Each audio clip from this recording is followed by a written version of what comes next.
These are the tacking strips and crash roll rubbers for the Jaguar XK120 and XK140 open two-seater Roadster models.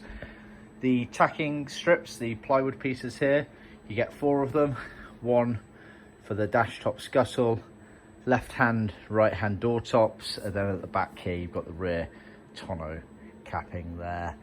They're sold as one kit, the tacking strips altogether, the set of 4.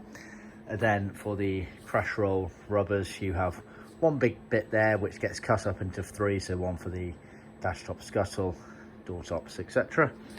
And then you have another piece here for the rear tonneau area. Oversized, so you've got plenty on them to work with it.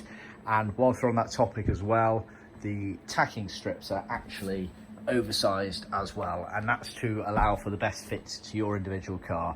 Obviously the era in which these were originally made, manufacturing processes were nowhere near as technical and precise as they are these days, and therefore it's never a case of one size fits all on these things. So what we do is we oversize them to allow you to accommodate to your exact car. And a good example here is we have the original rubber and tackings off an XK140 Roadster that this kit has been made for. And if I place that over the top roughly,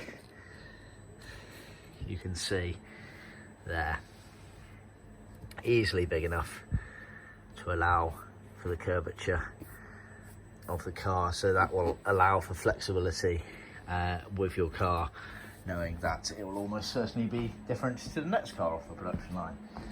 Whilst we're at it as well, I can just do a basic comparison showing you the original rubbers here against ours there, and as you can see they're extremely similar, if not exactly the same.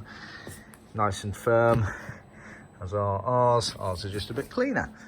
So that's the kit that you would need. Like I say, they are sold separately, so the wood's sold as one, the rubbers as another, and both of these items are optional extras. They are not included as part of the trim kit. See our website for more details.